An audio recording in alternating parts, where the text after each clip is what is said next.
Hello, welcome back to my channel. Now, let me actually just 1 minute. Let me just pop out chat here before we get going. This is going to be a shorter stream. I think maybe an hour at most. I was just on with Bevel and Luke at the Not in My Lifetime podcast. Big up to them, of course. Just a moment. There we go. There we go. So yeah, this is going to be a shorter stream. So let me actually do something that I've never done before. Let's stick on subject. So obviously Haaland is out injured for about 6 weeks or 16, 17, whatever the time is. He's injured basically. And I'm going to talk about that first.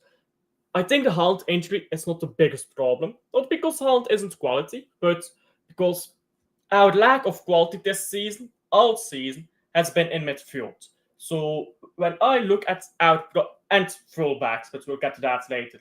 When we look at the midfield this season, we've had old midfielders who can't play 5 games in a row. We've had poor performances by Foden. We've had poor counter-attacking. That all comes down to the midfield. Haaland isn't at fault for that, and he didn't fix that either.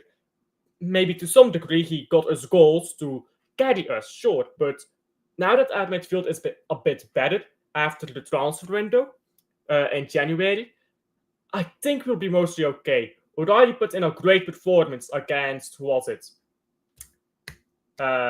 Bournemouth. For some reason, I forgot their name. He put in a great performance against Bournemouth. We're going to play against Leicester soon. I hope to see O'Reilly play. Now, whether Pep will play O'Reilly, that's a different question entirely, because Pep is allergic to giving young players a chance. For some reason, whatever it is. Maybe he hates the young players. Maybe it's all conspiracy, guys. Hands up if you think it's a conspiracy theory, but whatever the case, I hope O'Reilly plays against Leicester. This is one of the games where you can rest Gvardiol. He's played almost every game this season, hasn't he? Let's go through Gvardiol's stats. Transfer market, Gvardiol. Let me share my screen here. Let's see what Gvardiol's stat is. How often has he played this season? And remember, Gvardiol is not that old. Gvardiol is, well, he's not a teenager anymore, but you know what I'm saying, yeah? He shouldn't be playing the amount of games he has. Let's go through here. We'll go through Gvardiol first. We'll do Haaland next, because Haaland has been overplayed as well. Don't think that his injury is just pure chance. Let's see here. Gvardiol. 42 games. 42 games. We're out early in the Champions League. We're out early in the Carabao Cup. And he's got 42 games. With still quite a bit left in the season. Now, I know that last season he probably got 50 games, by the way. Let's check out last season. Last season. It's taking a while to load up. 40. He's already played as many games this season as he did last season. Isn't that shocking? Isn't that just utterly shocking? This season, he's already played the same amount of games as he did in the whole of last season. That is not healthy. He needs rest. Leicester City has a chance to rest. We don't have a lot of chances to rest after Leicester City, to be honest. If you go through our games, I don't know what our order of games is. I know like these 3, so Leicester City, of course, and then Man United. Crystal Palace. Are we going to rest against them? Not really. Everton at Goodison Park? No. Nottingham Forest and the FA Cup? No, that's our last chance at a trophy. Aston Villa? No. Wolves? No. So our next chance to rest players is Southampton. Josko Gvardiol, if we don't want Gvardiol to end up like Haaland, and we don't want Haaland to end up like Rodri, then these men need to be getting rested. Now, I know Haaland is injured, so he will not play anyways, but Leicester City, we really have to get a win with a B team. Omar Marmoush is our only striker remaining now.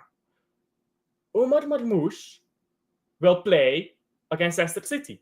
He will play 1, 2, 3, 4, 5, 6, 7, 8, 9, 10 games. 10 games at the end of the season. He has to play. We have no one else. But what people forget about Omar Marmoush is that he played for Frankfurt as well as for Man City this season. Because people look at the stats for Marmoush and they say like, oh, play Marmoush to the end of the season. Marmoush played almost every game for Frankfurt. Let's go through Marmoush's stats. I think he's played more than Guardiola, if I'm not mistaken. Let's see. A little bit less. He's got a little bit less games than Guardiola. He's almost got the same amount as Haaland, though. Let's check Haaland. We're going through this right now. We have to go through these players right now because they've been abused. Someone called Child Protection Services for these players. Haaland, I bet he's got... How many games will Haaland have? Let's say 41. Let's say 41. That's my bet. Let's see. Current season. I'm one off. I'm one off. 40 games. Wait the 1st of April. 40 games. 37 games. 42 games for Guardiola. We have to rest against Leicester. It's not about wanting to. We have to. And we have to build a run at the same time. Now, Leicester, I know Leicester at home, we should win, sure. But wait. This is the thing. We can't get Giddy after one performance. That's the name in my stream as well. We can't get Giddy after one performance. We played one good game against Bournemouth. You know why I think we played so well against Bournemouth, despite the fact that all the uncles were on the pitch? It's because international break. International break, all these players are rested. That is why we played so well. It's not because the players are good. It's not because the uncles are coming back. It's because everyone was rested and there was no rhythm for either team because international break. Neither team had rhythm. That went in Man City's favor. As Man City, when we play against a team with rhythm, we tend to get played through down the middle. We did get countered in that first half quite a bit, but there was no rhythm by Bournemouth, so they didn't capitalize on it. That is something that we actually have to worry about. And without Haaland here, so Haaland doesn't play on the ball well. Of course, he doesn't play on the ball as well as Aguero does. But here's the thing, just Haaland being on the pitch gives us space in midfield. When Haaland is on the pitch here, he actually just gives us so much space. There are always players around him, making sure the balls don't reach Haaland, making sure that Haaland, when he does reach the ball, is immediately battered by multiple centre-backs. The amount of space that Haaland gives us is worth just as much as the passing and the stuff that Marmoush does. But obviously, he gets more goals. If you look at Erling Haaland here, on bad form, in his last 10 games, he scored or assisted in Albert 2. In Albert 2, he has scored or assisted. He assisted once in that period, so he scored in 7 out of 10 games that have just been played. Most of those games with poor service. The latest game against, this is all competitions by the way, against Bournemouth, okay, he could have been better against Bournemouth. He was poor, but he still scored. And when you ignore that, when you ignore that stuff, that is when you get into problems. And you can get Giddy. Of course, it's a great win, and I'm happy for the win. But, and everything comes... This is all just a big but, isn't it? It's all just coming down to this. We're not fixed, and these players are not going to put in the same performance in the Premier League. They want that FA Cup. I said this in the FA Cup preview, by the way, and the FA Cup game preview at least. I said these players want to win the FA Cup. I said they're desperate to retire on a trophy, to leave on a high note. They're not going to have the same energy for what? A random Premier League game against Leicester? You think these players are equally motivated for Leicester City as for this game? I don't think so. I would find that highly unlikely even. So we're just in such a difficult spot because I want to be positive here, but one win against Bournemouth, which I predicted a 2-1 win, is not enough to get me giddy. Our midfield is still all the same problems. Our fullbacks are still all the same problems. So Haaland's injury, I think, is being underappreciated right now. How much Haaland does. So for the Haaland being injured, I think we'll win against Leicester. I think we probably get a draw or a win even against Man United. But it's like Crystal Palace, Everton, these games that I worry about, the games that come after that. And I hope, I really, really hope that by the time we play Bournemouth again, which is the second to last game of the season, that we can have Champions League done with, guaranteed. Chelsea has tough games coming up. Newcastle has a few tough games. Maybe, just maybe, we can have top 5 or top 4 guaranteed by the time we play Bournemouth. And then we can start rotating again. But then the Club World Cup comes. It's not a never-ending joke, bro. What is this time, by the way? You guys want to see some Club World Cup stuff? Let's go to the Club World Cup. Let me share my screen again. Because this is a joke, bro. This is a joke. Let me show you what I'm talking about. This is actually quite tedious to do. I need to make a different scene instead of manually changing this the entire time. I'm not going to bother changing it now. I'm too lazy. I'm going to make a new scene when I'm done. Look at these game times, bro. European football clubs, I remind you. A European football club against HAALAND. This is UAE. Like, that is 4 a.m. for them. That is 4 a.m. for them. You got to set your timer to wake up at 4 a.m. Who's doing this, bro? Like, who's doing this? These two games, fair enough, but like, what is this? Why that? Why that? Why does my dad hit me? Potola Pro 1. What the fuck is that? Potola Pro 1. Oh, Moroccan. Are all these teams Moroccan? From the same region? I actually want to know now. What are the groups here? What are the groups? Not this. And what? Can I not see the groups anywhere? Here, FIFA Club World Cup 2025. Reject all. Global stage beckons for the goal machine HAALAND. Yeah. Get fucked. He's injured. Fuck you, FIFA. Buy tickets. How expensive are these? How expensive do you guys think these are? So if I want a ticket for this game, just the first game. Actually, let me hide this because I don't want any personal information coming up here. Cheapest ticket is 254. I'm not joking. The cheapest tickets for some random fuckwit team. Jesus Christ. 254. What has football come to, guys? What has football come to? I need to replace this with some alcohol. Oh my days. Tickets are going at 1,000, you know. 1,000. Like, let's say I want to sit in this row. Let's say I want some decent seats. 500. Is this a World Cup final? Bruh, 500 euros a ticket. It's not a World Cup final, is it? Am I mistaken? This is just a random team. This is Al Ahly against Inter Miami. What the fuck are the tickets for Real Madrid then? Real Madrid is in this, right? What are the tickets here?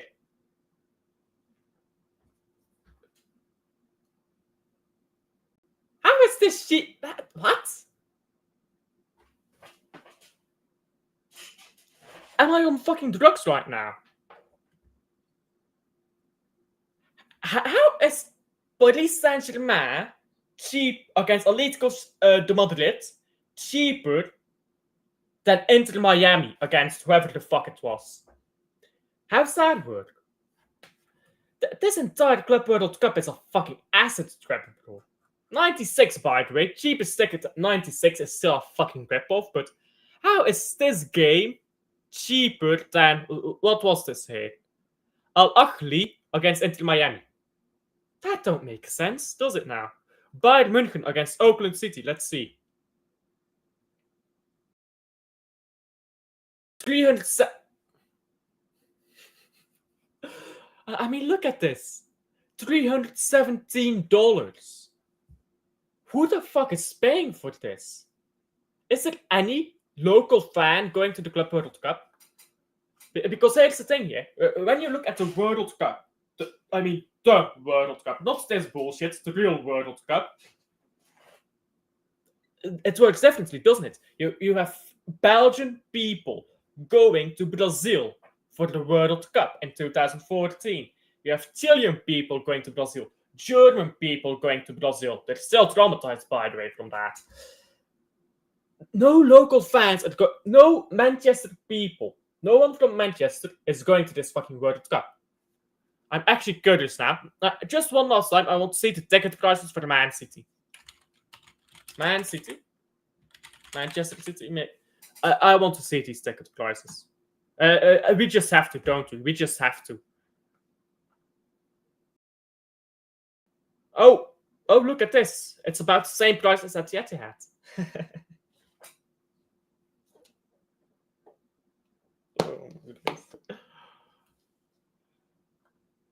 I guess Man City can't get the fucking thing sold out.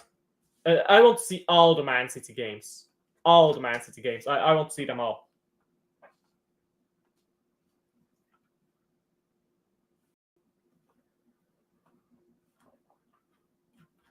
What is this? Oh, you can't buy. Oh, okay. Makes sense. More events. Yes, I want to see all the tickets. Let's see here. Atalanta. Atlanta. Sorry, not Atalanta. Atlanta. And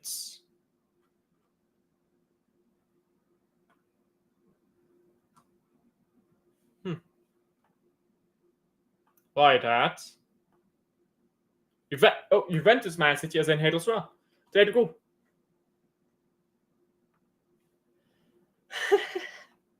These ticket prices. These ticket prices. You know what's so funny? They are cheaper than the Etihad right now. This is cheaper than the Etihad right now. I believe it's like £76 for Fulham. So these ticket prices are actually cheaper than at the Etihad.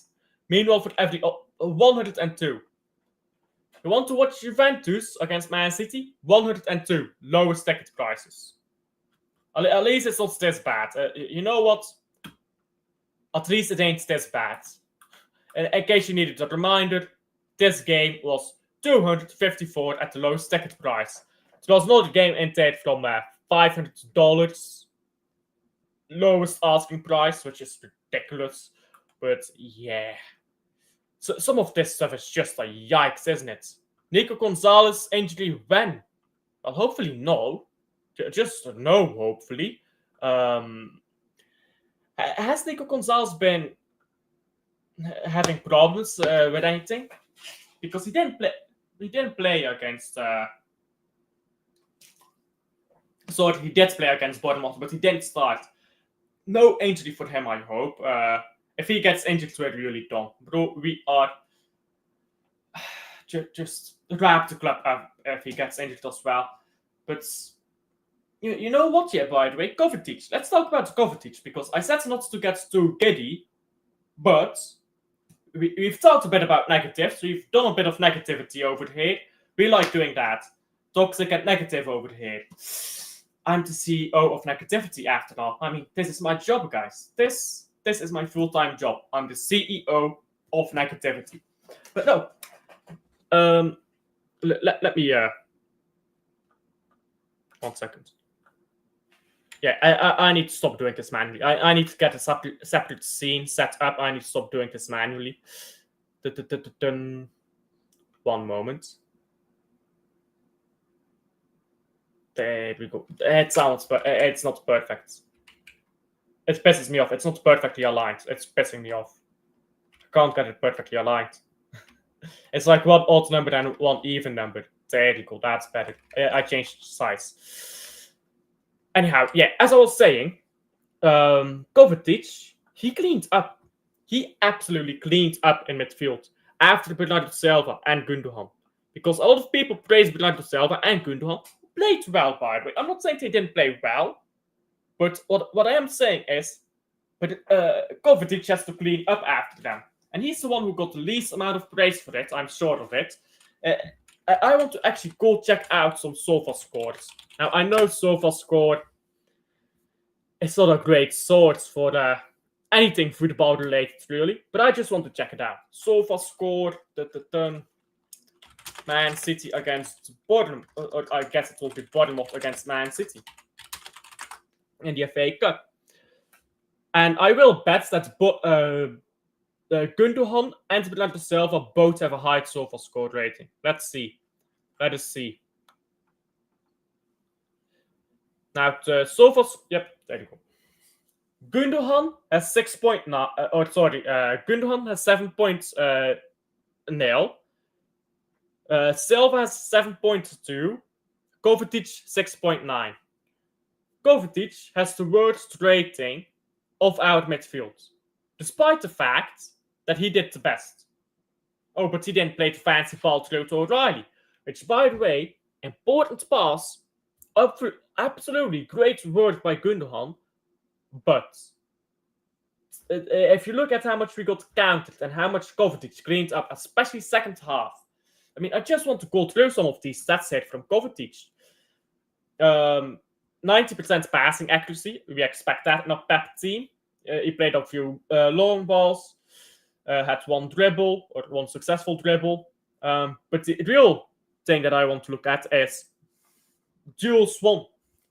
6 ground duels won, 1 out of 1 aerial duel won, 1 clearance, was fouled once for what that is worth, and made 4 tackles in total.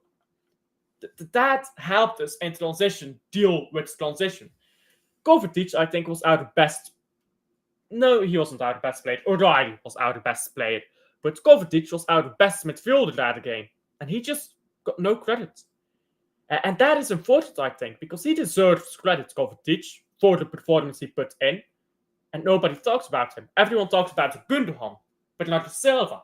And I'm not sure why. Like, Martin is saying that Bernardo Silva is somehow responsible for the second goal because he won the ball back like 5 minutes earlier. And I disagree with that. Like big up to Martin, yeah, but Bernardo Silva is doing the bare minimum. I'm not going to praise Bernardo Silva for doing the bare minimum. On the ball, he's equally tragic. He wasn't as bad this game, but on the ball, he's not good enough. Going forward, he provides nothing. Defensively, I guess he can win the ball back sometimes. But that's about it. That's about it. He can run. He can run like a mad dog around the pitch. Not very fast, though. He's actually the slowest player in the Premier League. But people, they look at them too. Because they are the legends at Man City. They are the legends at Man City. Gundogan, Bernardo Silva were here for the treble. Treble-winning captain. And Bernardo Silva, I mean, the 2 goals against Real Madrid, the first 2 goals against Real Madrid, the goal against Bayern München in that treble season, big goals galore by Bernardo Silva. So you can't criticize them. People don't think you can criticize them. They did not play that well. Like, I'm not saying they played poorly. They didn't. They played well. But Man City fans are getting too gassed. It's difficult to put into words what I'm trying to say. But Man City fans are getting too gassed, I think, about Bernardo Silva, about Gundogan. Again, as I said earlier, these men, they didn't particularly play. They didn't particularly play great. They just played better than Bournemouth. It was very poor that game, if we're being honest. And it was also after the international break. And I'll mention that just one last time. And here's why, yeah. Here's why. The reason why The reason why they play well when there is no rhythm is because they themselves can't develop rhythm. When they play 3-4 games in a row, which you need to develop rhythm, they lose their legs and they get tired and they stop performing. So the further we get into the season, the less we can rely on the older players again. So we shouldn't be relying on them now. We should be. I mean, for the one game, it's fine. But like, sure, play the B team against Leicester by all means, but we need to start playing a midfield that will win you a game at Goodison Park. That is not this midfield, not in my opinion. And people got to Giddy, in my opinion. They will drop off again. Bernardo Silva and Gundogan, they will drop off again. The moment other teams start getting rhythm, the moment Bernardo and Gundogan start getting tired, they will drop off. And I feel like not enough people even acknowledge that. I feel like people see one good game from the players that they really, really want to see do well because they're club legends, and they just forget. You can't do that for me. O'Reilly was brilliant. I hope he starts. And where will he play? Maybe left back, I'm not sure. Akanji is coming back from injury pretty soon. I hope Ake plays on left back. O'Reilly plays on left back. Akanji, whenever he comes back, if he's capable to play him right back. Because we need a solid right back. He's not a good right back, by the way. He's not. He's just not. But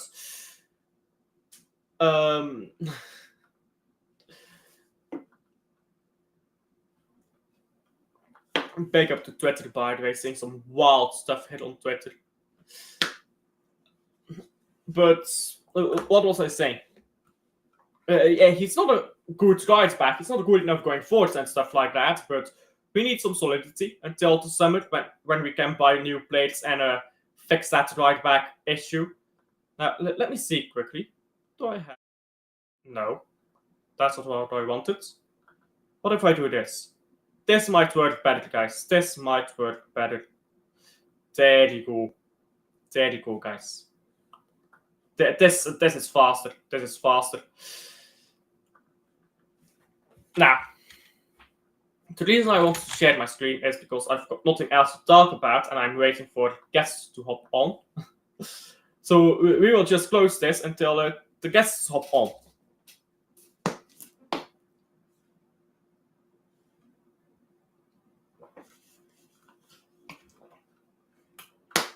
Yeah, this. Let's talk about this. There we go. We have our subject for a little while. The treble season would not have been as good without the fans. I think everyone knows that. I don't think I need to say that. It's like stating the obvious, right? But the club has forgotten that, and the club's fans, like I've had Matthäus on a few times. Matthäus tells me the fans are beating each other up. The fans are beating each other up in the stadium, he tells me. I've seen clips there of, was it in an FA Cup game? I think Leighton, when we were losing against Leighton. I think it's that game, correct me if I'm wrong, where the fans were beating each other up. In an away and in a certain game, I saw clips doing the rounds of fans beating each other up. This is going to get worse. I talked about this a bit when I was on Luke's. This is going to get worse and worse and worse until it reaches up. It's just boiling point. We're in out, Wenger in, Wenger out add-on now. And you know what happens? Each time you win, Pep in. Each time you win, keep Bernardo. Each time you win, keep Kovacic. Keep Gundo. Keep all the old players. Each time you lose, sell them all. Pep, everything has to go. Everything has to be torn down and completely destroyed. This club needs a reset. The Club World Cup, yeah, it's like a curse on top of a cursed season. Because you know what, yeah? That is actually poorly timed. When Man City needs a summer break, we get a Club World Cup to play instead. We need that summer break, to be honest. Fuck this World Cup, yeah, we need that break. Like, as a fan base, we need that break, and we're not going to get it. Like, that's a simple truth, is it? Does anyone think we're going to win the Club World Cup? I don't think so. I honestly cannot think of a way that Man City will win the Club World Cup, because Haaland is injured. He's not going to play in the Club World Cup. Echeverri, is he going to play? If he is going to play, well, he's barely played. Let's be honest, he's not played, sorry. Forget barely, he's not played for the Man City. Lots of these players have not played. They've not been given chances to shine or anything like that. Nottingham Forest, by the way.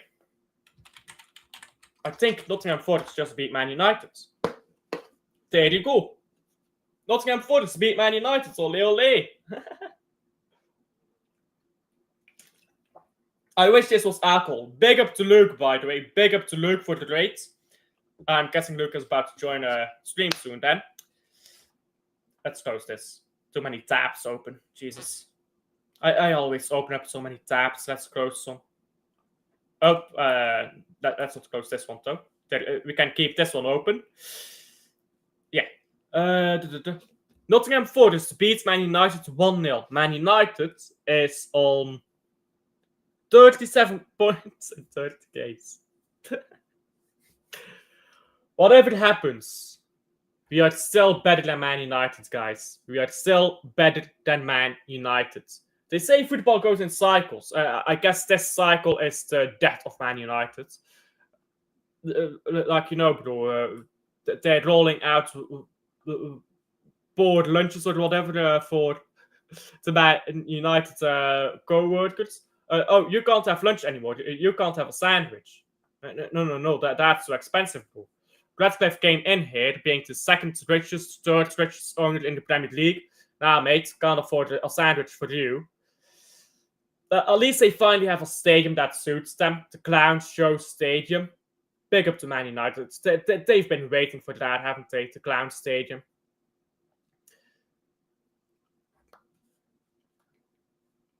Why am I getting DM'd on Twitter? Oh, someone put me in a Twitter group. Why did I get added to this random Twitter group? Wait, 1 second. I need to leave this. People just be adding me to random groups now. Okay. There you go. Don't invite me to a Twitter group if I don't know you. Like, that's weird. If I don't know, bro, I don't want to be in a Twitter group with a bunch of people I don't know. That's weird. What was I talking about? Man United is so fucked in it. Man United, you know what though? We are on the road to be Man United's beta 2.0, whatever you like to call it, isn't it? Because A, we're treating out fans poorly. B, the football is bad. C, whenever we have good football, we get giddy. And I want to be giddy, but not after one result. I've seen people change their entire philosophy about football after one win. And now, fair enough, you had a good game. And I'm happy with the win. That doesn't mean I changed my opinions about this season. It doesn't. I still think the same way about this season as I've thought all season. All season long.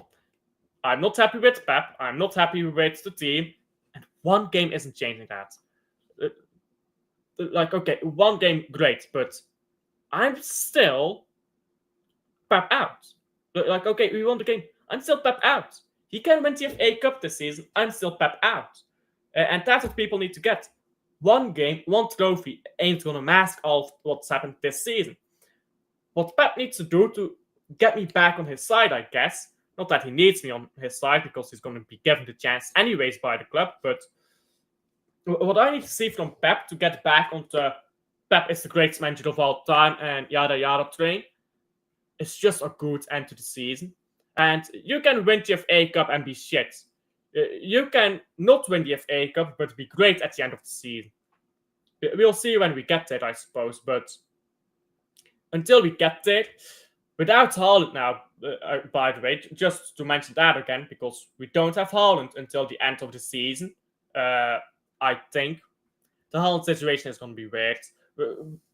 we'll get more news as things go. There are some news about 6 weeks. There was some news about 16, like 17 weeks, which, yikes, if that's true. I'm not sure what news is true right now, to be honest, about Man City or anything like that. But without Haaland, I think I've talked about this a bit before. We are going to lose that space in midfield. With how bad Foden has been this season, because he has been bad. The best placed Foden this season was Foden left wing, Marmoush and attacking midfield, I guess, position behind Haaland. And then, of course, Haaland up top and Foden going into the half space together with Marmoush, overlapping each other there. Overlapping each other there in the half space and allowing Marmoush to find space. That's how Foden's been best this season. He didn't get any GA doing that, so people don't rate it, but that's where he's been best. And now with Haaland being injured, I think we lose the best version of Foden, who's already not been there this season. So, well, who's already been worse than last season, I suppose. I guess Leicester City, though, like, this is the thing. I think we beat Leicester City 3-0 comfortably, but we've got to figure something out.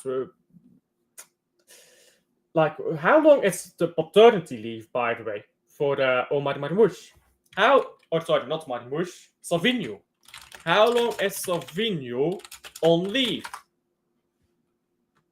Yeah, let me look this up. How long is Savinho on leave?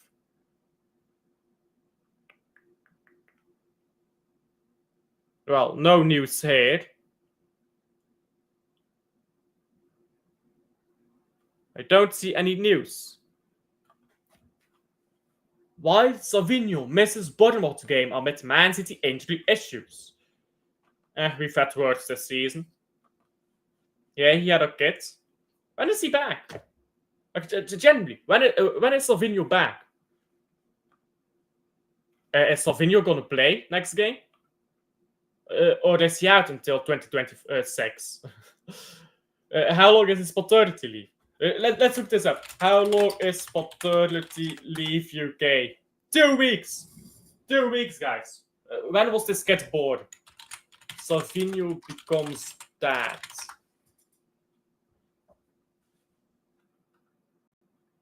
Okay. Savinho 3 days ago. 3 days ago, Savinho gave birth. So 1 to 2 weeks. Ah, fuck. It's not 11 days. Not 11 days, guys. We need to look something up. Man City. So tomorrow, April 6th. Wait, 3 days ago. When was that? That was March the 29th. Okay. So 11 days on top of this is Crystal Palace. He'll be back for Crystal Palace, guys. So actually, that's great. Man United is dog shit. Leicester City is dog shit. You have Savinho back for the Crystal Palace, guys. Oh, dude. Great content, isn't this? We're checking on paternity leave laws in the UK. Pick up to Savinho. I guess he learned from Foden. Actually, did Foden ever get a leave when he became a dad for the first time? I can't remember. Foden has never went on paternity leave, has he?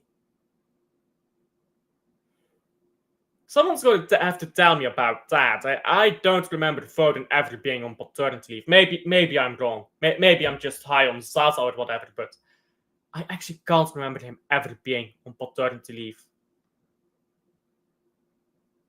Oh.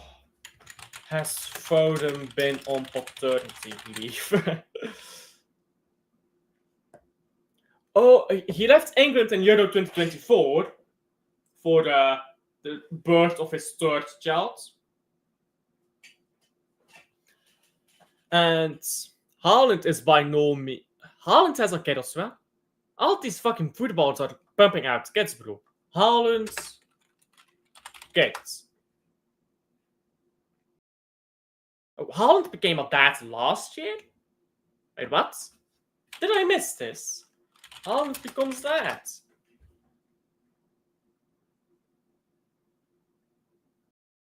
I missed it. When the fuck did Haaland become a dad? December? I must be living under the rock. I did not know this. I guess I just missed that. Haaland is a dad. I didn't even know that. You see, bro, you get someone in a team with Phil Foden, immediately they get a kid. Team with Phil Foden, they get a kid. And they can't take corners anymore. You know what? Yeah, I think Man City is the issue. Corners, no Man City player can take a corner. You know why no Man City player can take a corner? It's very simple. When you think about it, yeah? Think about it. For just 5 minutes, think about it. The reason why no Man City player can take a corner is because they learn, when they come into Man City, get children, stop coming to corner practice. That's what they're doing. We are building the next generation of Man City players between Phil Foden, Salvinho, and Erling Haaland. Their kids will ball for us, bro. And Phil Foden is going to get the shorter, more nimble players. Salvinho is going to get the faster players. Haaland's going to get the taller, more physical players. This has been all thought out, guys. This is tactics. When you talk about master tactics by Pep Guardiola, now this is tactics, guys. This is tactics. You think you've seen something great here in the treble? Wait until 20 years when these kids start going pro. Then you'll see some tactics, bro. How old is O'Reilly, by the way? Now that we're talking about age, how old is O'Reilly? Nico O'Reilly. I think he's 19. 20. Okay, he is 20. Yeah, I mean, how old was Foden when he first started breaking through? I think he was 17, 18. Transfer market Foden.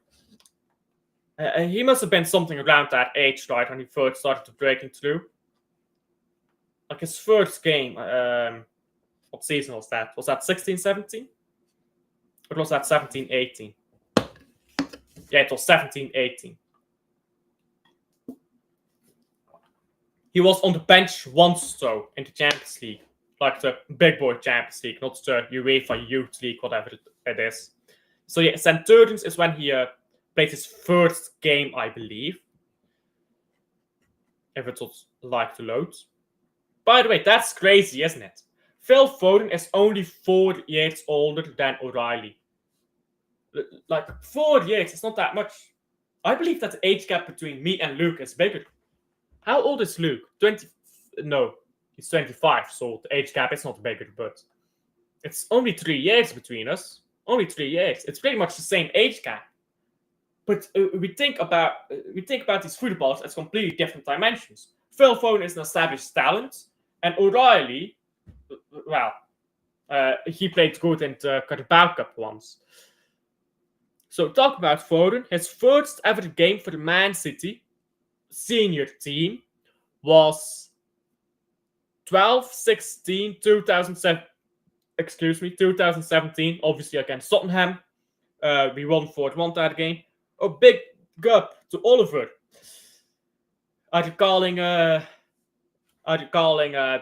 Alderweireld chats? We have the Alderweireld cults now, by the way. Not sure if you were in there for the stream that I did with Luke, but we have formed the Alderweireld cult. So, Alderweireld, we will be there. Next Man City manager, sporting director, whatever he is. What is Alderweireld? What is Alderweireld? I need to know. Is he sporting director? Is he manager? Like, what are we bringing him in for? Like, I'm putting all my stocks in this Alderweireld cult thing, you know? We need it to work out. These AI images are too well made, you know. Like, obviously the text is a bit fucked up if you look at these AI images. But they're too well made. It's actually scary how well AI makes this stuff. This is all from Grok, by the way, which is not the best AI for generating images. I'm gonna have to use this to make a thumbnail once. Some super clickbaity thumbnail in the summer. It's gonna be super clickbaity. It's gonna be like transfer news. I don't know. Florian Wirtz signs for 115 million. Guys, I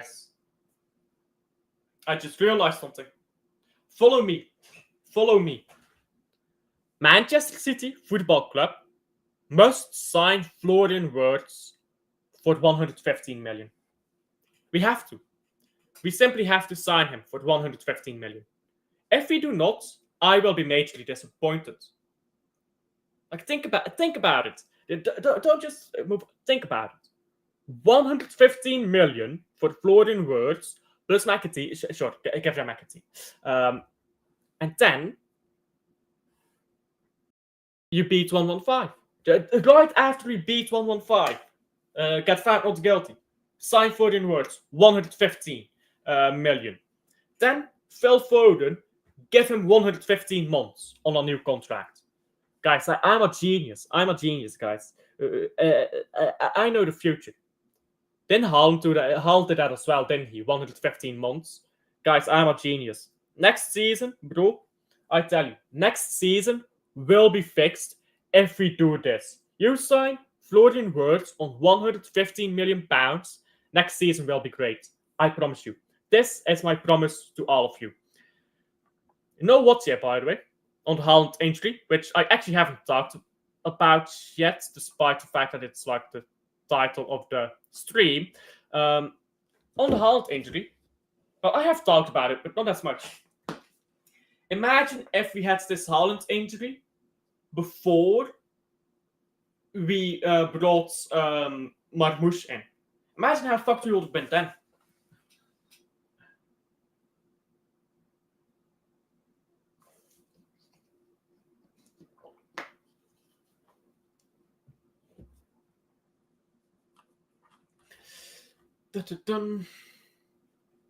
I guess that's about everything. I wanted to get this stream to about an hour. Let's check how long I've been live.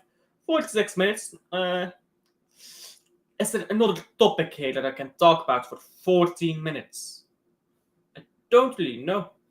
Oh yeah, we're linked to Javi Simmons. We're linked to Javi Simmons, by the way. Let's open everything about Simon Says over here. Javi Simmons. Javi Simmons, Man City. Oh yeah, people make these clips, by the way. Let me just share my screen again. Let me share my screen here.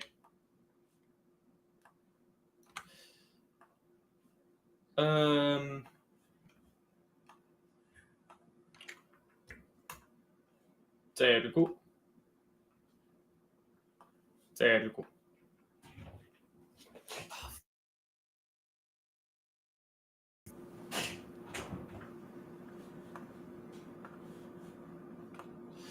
Javi Simmons, here you go. Clips of Javi Simmons being a baller. Yeah, bro. I bet these clips tell you the full story, don't they? This Javi Simmons, guys, is a scrub, bro. He's a scrub. Bertha, if you bring me to teach 3. Who the fuck is Bertha?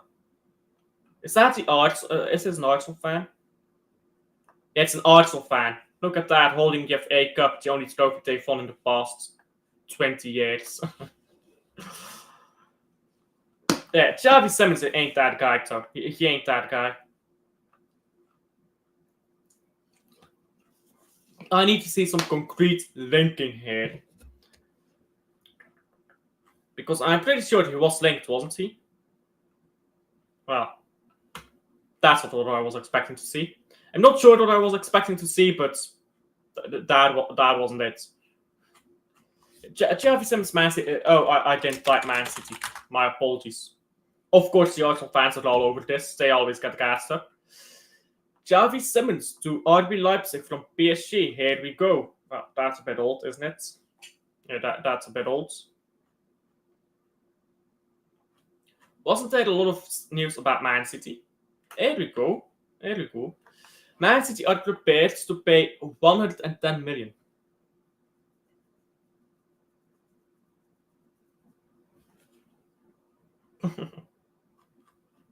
I know that this news is a bit dated and that it's from this source. This is like the worst source for like transfer news. If you want like the worst source for transfer news ever, go here. If you're starting out a YouTube channel and you want some clickbait transfer news, be this. Do this. This is clickbait transfer news. This will get you views. Bro, I promise you. This is transfer news you want. You just want some quick, easy clickbait. Go to these guys. Go to these guys. But you know what? Yeah, I've honestly not seen that much interesting transfer news from Man City this season. Or like right now. Transfer news that Man City is dead, isn't it? It's just dead. Like you're expecting to see more, especially when the club is in the situation that we're in. But it's nothing. It's just like silence on a cold 20 nights. Pick up if you know that reference. But no, it's just I'm seeing nothing. I'm seeing more transfer news, like transfer rumors, should I say? It's not really news from Arsenal. Like the players that are being linked to it, Camavinga, and I have no interest. Words, obviously, that's the big one because he's the obvious Man City replacement. How bad is Javi? Simon says, that's what I call him. Simon says, really. I've barely seen him play. He would be okay if he played for Brighton. If he played for Brighton, that would be his level. He gets carried. He gets carried at Leipzig, and Leipzig is not particularly good. Where is Leipzig at right now? I believe they're 5th in the table. Let me check. Oh, they're just like us, bro. Just like us. Leipzig. 6th. We're still better than Leipzig, guys. They're on 42 points after 27 games played.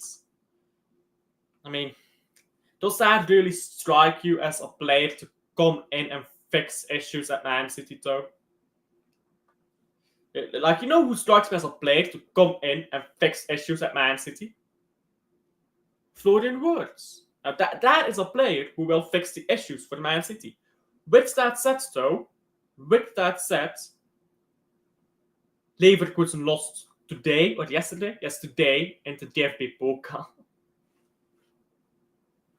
guys, I need to share this, otherwise you won't believe. There you go. Let me zoom in here. So Wirtz did not play. Wirtz did not play because he's out on injury or suspension. I'm not sure. I think he's suspended or injured.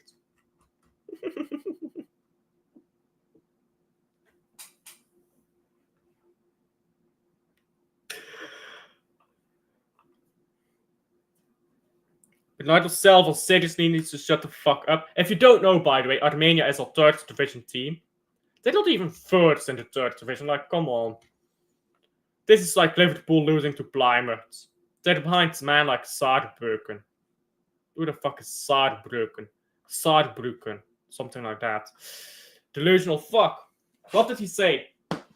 We'll end off on that Bernardo Silva interview. What did Bernardo say? I'm sure it was lovely, whatever he said. You know what it is? We lost one person, Carl Walker, to waffle in interviews, so we had to replace him. Not Carl Walker. Bernardo Silva is the new Carl Walker. Bernardo Silva is the new delusional fuck at Man City. We need a delusional fuck.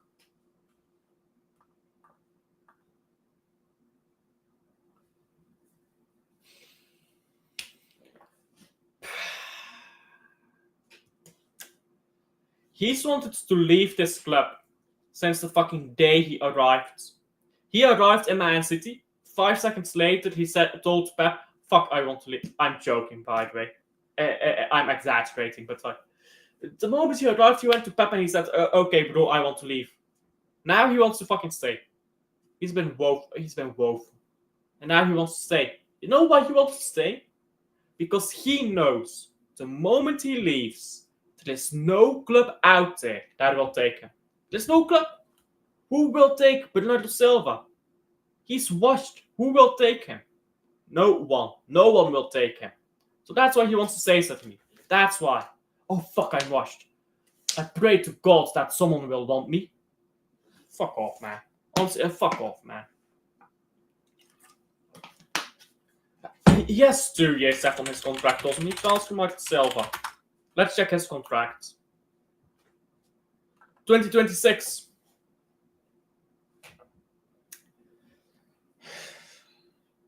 Nobody's paying a dime for him. I'm actually gonna have to do a grand transfer strategy stream. I think it's gonna be this week. I'm not sure yet, but I'm gonna have to set up a grand transfer strategy stream for the Man City to figure out how the fuck do we move on, because it's getting it's becoming a joke. All I can hope for is a big window, but I'm losing hope, bro. I'm losing hope. That big window, I'm starting to think it ain't coming, bro, if I'm being honest. And this was supposed to be a positive stream, but little positivity to go around at this club. And it's, guys, Toby Alderweireld. In fact, let's put this on here. Toby Alderweireld is your savior. Let's just do Alderweireld because it's so many characters. Guys, we need Alderweireld to save Man City. That is the honest truth. He has definitely washed. I respect legends, but he needs to move on. He's terrible. Every time I see him play, I consider skipping the match. Which is pretty much every game nowadays. But you're a plastic Real Madrid fan. You're like a Real Madrid / PSG / Waddle Club fan. So you don't really count, you know. But now, all jokes aside, I respect him to a certain degree, of course, because he's a club legend. But he's a paid employee. Like, at the end of the day, he's a paid employee. He didn't do anything for us. He did everything for his pockets. No one's doing something for us. Erling Haaland signing a 115-month contract, 9.5 years, for Man City. That is doing something for us. Because he did not have to sign that contract. He could have easily said, I'm going to Real Madrid because I'm going to win a Ballon d'Or at Real Madrid. I'm going to win Ballon d'Or at Real Madrid. I'm never going to have this battle team at Real Madrid. But he said, nah, fuck it. I'm signing that contract, 115 months. That is doing something for the fans.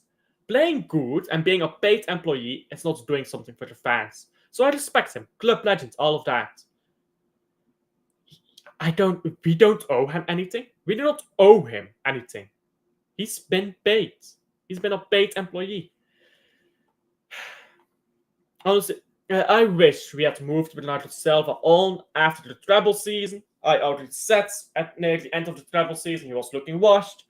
I said in the summer we need to get rid of Bernardo Silva and get in Olise. Imagine how much better we would have been this season if we did that, but alas. What is entertaining about City's football? Nothing. In my opinion, nothing. I've never liked Pep Guardiola's style of football. When Arteta was here, Mikel Arteta, I think we were actually more entertaining than when he left. When he was secondary manager, or assistant manager, whatever you call it, Arteta, we actually played some nice to watch football. But other than that, I've never liked watching Pep football. Even the treble season, excluding the last 6 months, we were terrible to watch. We've always been a boring club to watch, under Pep, except for, again, when Mikel Arteta was here. And people who get offended by that, like, I don't really get it. Because, I mean, that's just the way it is. We are not nice to watch. Like, if it delivers trophies, I'm happy. But it doesn't deliver trophies at the moment, so I'm not happy. Football is, in a way, an entertainment, so why the hell am I watching City play? Like, at this point, I'm going back to Madrid. I have sent his interview on Twitter. Okay, let me open Twitter. Because I just closed it. What the fuck is this? Let's open it. Bernardo Silva, on people saying Man City are past it. Yikes. Yikes. Let's go through this. That's people who don't understand the game. Tell me, which player? You. You're fucking washed. You've been dog shit this season. That's people who don't understand the game. I understand staple position though. I understand points. 48 points. You don't understand the game. Fuck you. Fuck you, Bernardo Silva. Fuck you. Guns. This is how you lose respect for the players. That's people who don't understand the game. Gunt. Fuck you. Fuck you. Do I need to respect this guy when he doesn't respect the fans? Oh, you don't understand the game. Fuck you. You know, do I have to respect you? You don't respect the fans. Fuck you. Read what I have written after that. You have to read his statement. Okay. Yeah, I'll regret this. I'm 30 years old. Kovacic is 30 years old. Isn't it yourself 31? Okay, no, he is 30. I thought he was 31 already. We're not talking about guys that are 36. So how old was Wayne Rooney when he was washed? Was he 36 or was he 26? Not all players are the same. So we have 6 bad months and 4 bad months, and out of nowhere, we're old and we're not good enough. 48. 9 losses this season. Man City. Let's count how many seasons Man City needs to get to 9 losses. 1, 2, 3.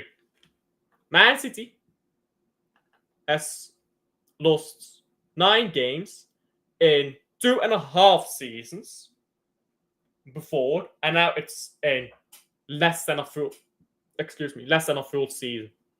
We still very well may lose a game such as Aston Villa. If we lose against Aston Villa, that's 10 games lost. And then if I counted correctly, this is 11. Then you're 1 game away.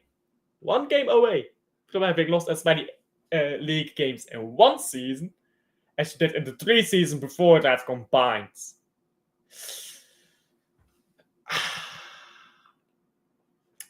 In the last 8 seasons, we've won 6 Premier Leagues and 4 bad months. We're old. Yes. Because you know what's interesting about the last 8 seasons? 8 years ago, you were not 30. 8 years ago, you were not playing poorly. Interesting how that works, doesn't it? You know what's interesting about those last 8 seasons? In that period, you got old. In the last 8 seasons, we were good, and now we're old. Yes, that's how time works. 8 seasons passed, then you were good, now you're old. I'm glad you have learned about how time works, bro. Great for you. That's people that don't understand the game.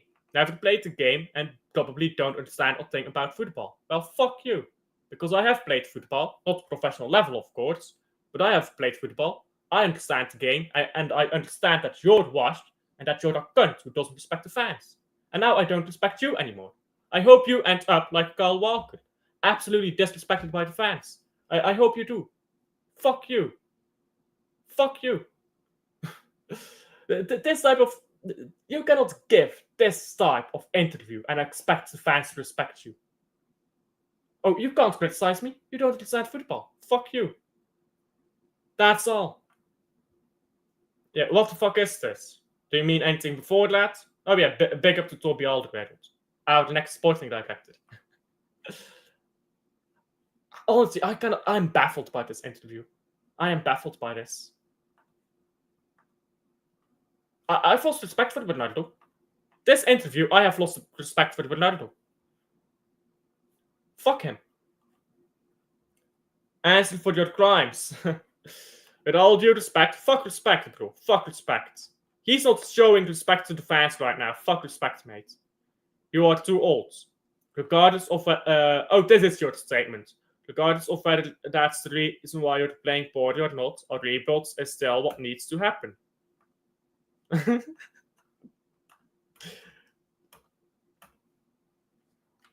2 words. Fuck you. There you go. Yeah, I've lost all respect. Not all respect, but I've lost a great deal of respect for Bernardo Silva after this interview. Who's letting these people give interviews? I've lost a lot of respect for him. All the great out Lord let say I've lost a lot of respect for him after that interview. Fuck you. In the comment section, yeah, I read it. Fuck respect, bro. Fuck respect. If he's not showing respect to us, why should we just show respect to him? I've lost respect for Bernardo leading that. That is actually shocking. Like, bro, just reading that you don't understand football thing, that shocked me. Like, bro, fuck you. I don't give a fuck what you've done for us in the past. Do I see what people reply to with that? Let's see.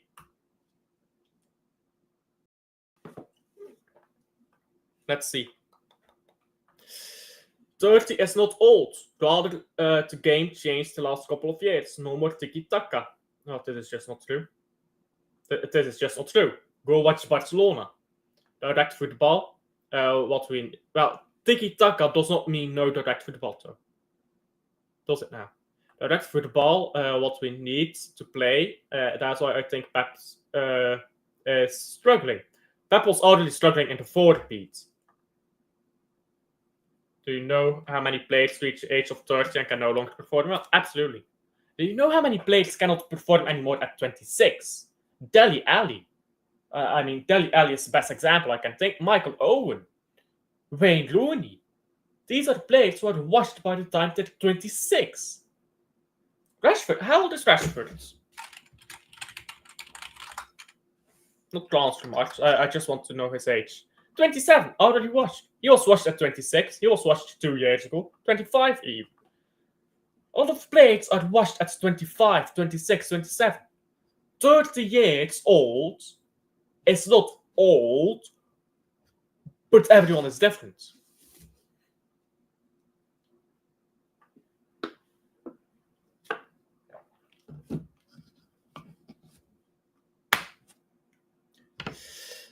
Before I even respond to this, let me just read this one. You know what?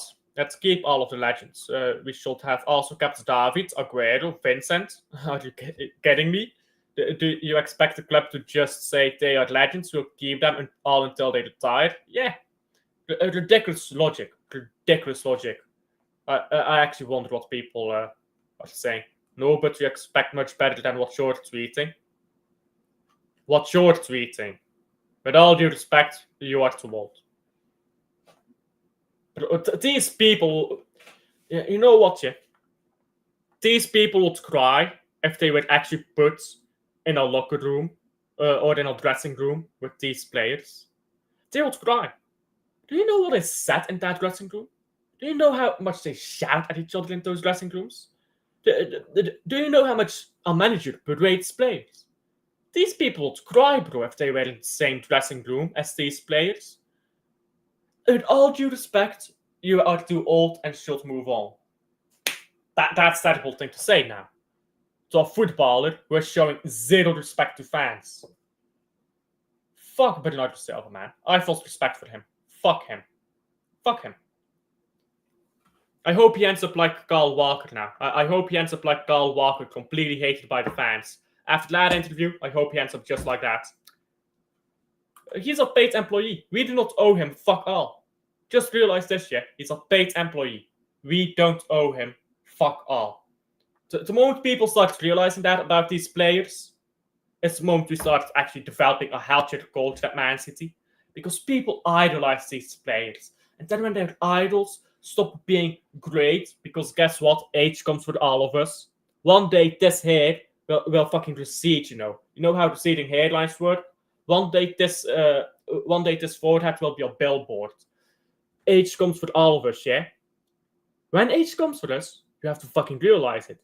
Leave the football before the football leaves you. You know all of that. we don't owe him anything. But you cannot come as a player and disrespect the fans. Fans will disrespect you. And they shouldn't.